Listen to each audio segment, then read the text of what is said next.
perjalanan ini pastilah menuju negeri mati. Dingin di sekitar. Bangku-bangku banyak yang kosong. Penerbangan terakhir ini berangkat terlalu malam. Dari lapangan terbang tadi, yang tergambar adalah pemandangan menjelang tidur. Kabarnya, karena sejak sore cuaca sangat buruk, beberapa penumpang telah menunda penerbangan mereka untuk esok pagi. Tinggal aku dan beberapa orang tua yang agaknya mendesak untuk tiba di kota tujuan malam ini juga.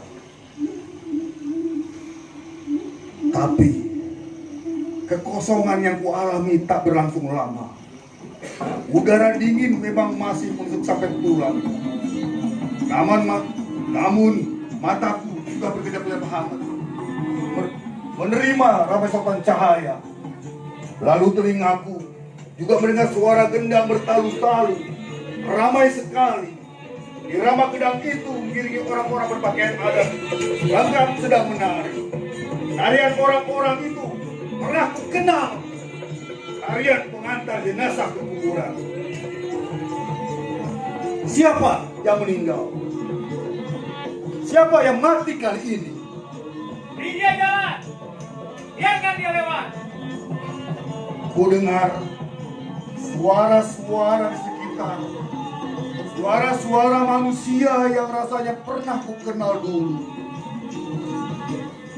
Jadinya udara dinginnya sejak semula nyaris membekukan tubuhku kini buyar, berganti dengan percik-percik kehangatan yang mulai mengoyak dari dasar tubuhku. Sehembus angin kesadaran pun bertiup di benakku agar lebih memperhatikan sekitar. Beberapa orang ibu sedang membereskan dandananku. Aku kini mengenakan pakaian adat lengkap. Kemudian ternyata sedang melangkah di tengah-tengah halaman kampung. Malam terasa baru dengan colokan cahaya lampu. Ternyata lampu gas yang lebih banyak lagi. Lampu-lampu gas itu digantung tinggi-tinggi di beberapa tiang yang didirikan melingkari halaman kampung. Lalu semakin jelas suara gendang bertalu-talu itu ternyata diselingi oleh suara dengung gong dan suara seruna yang meliuk-liuk dan terkadang lebih tajam. Dan aku ternyata sudah boleh menari bersama banyak orang di halaman kampung.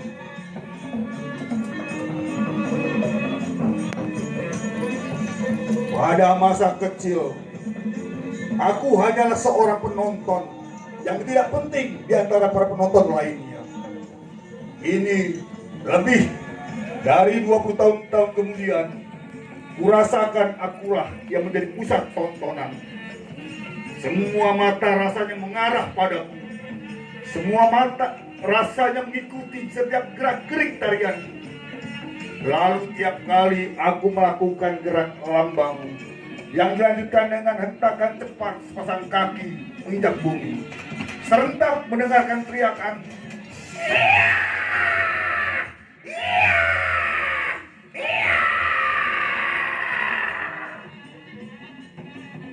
mulanya. Teriakan-teriakan itu masih menyebar satu demi satu. Tapi kemudian suara-suara teriakan itu menjadi irama kur membahana yang sanggup mendirikan bulu roma serta membakar semangat. Lalu ketika gerak tarian dan suara-suara teriakan semakin padu, para penonton dan para penari pun seperti tenggelam dalam kekusukan yang sama. Namun anehnya, aku malah merasakan kelegaan yang amat sangat, yang rasanya baru kali ini ku alami.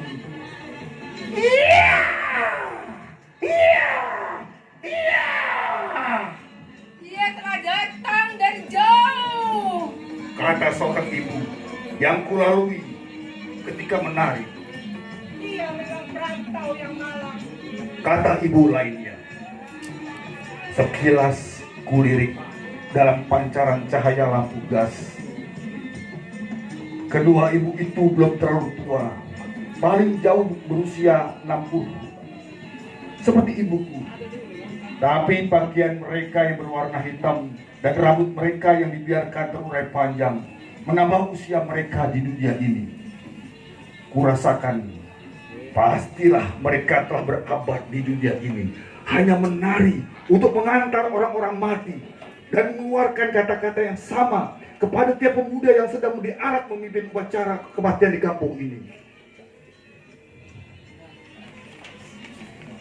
Abang, kenapa baru pulang sekarang kau, Bang? Suara adikku diletakkanku dari kegalauan oleh cahaya lampu gas.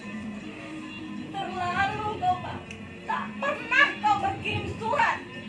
Pulang hanya untuk mengantarkan mayat. Kata adik perempuanku menyambut uluran tanganku dengan tepisan. Sepertinya kali ini cahaya seluruh lampu gas itu serentak khusus menerangi wajahku yang memerah, kemudian memucat. Tak ada yang mengurusnya. Tak ada teman mengobrol.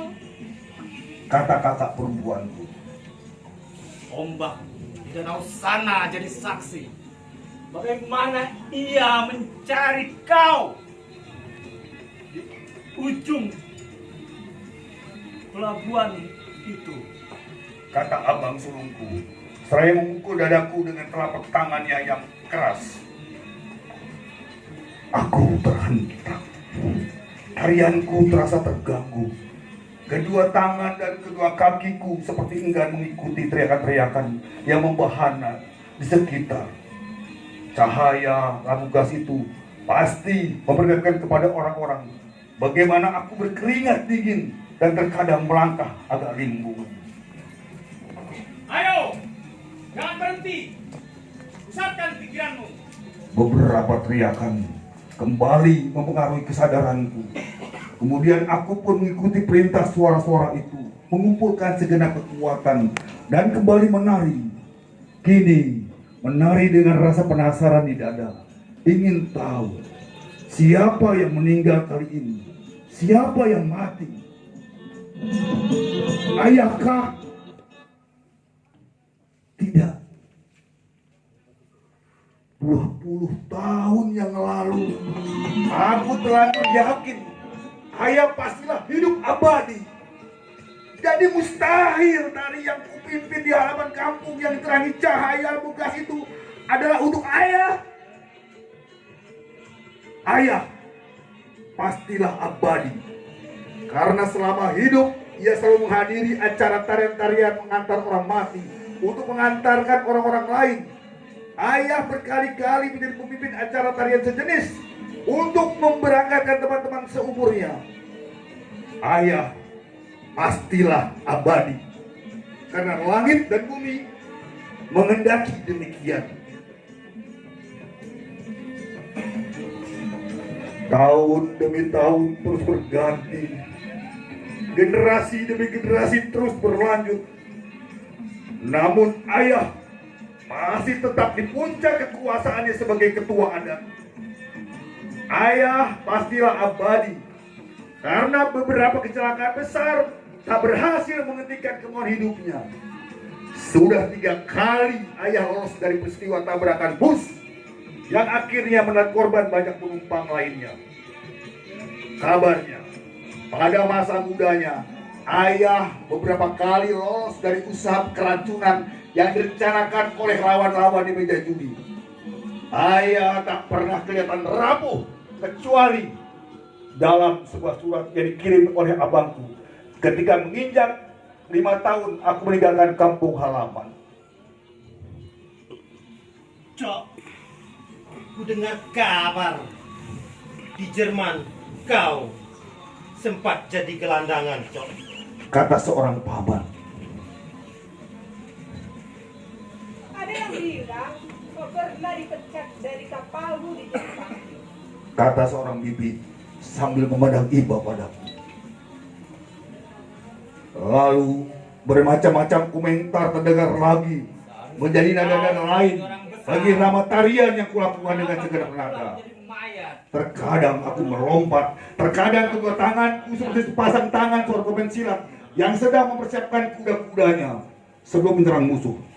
Terkadang aku pun menghentak-hentakan kakiku seirama dengan suara gendang bertalu-talu, dengan gong, jerit serunai, dan teriakan-teriakan para penonton yang membahana, membelah malam sunyi di kampung tepi danau itu. Ayo teruskan, teruskan. Hentakkan kuat-kuat kakimu. Biarlah bumi terguncang-guncang. Biar tanah yang terbelah. Biarkan jalan rayamu. Biar luaslah siang melenggang pulang. Tak mungkin ayah. Tak mungkin ayah. Tak mungkin ayah. Tak mungkin ayah. Tak mungkin ayah. Tak mungkin ayah. Jeritku dalam hati.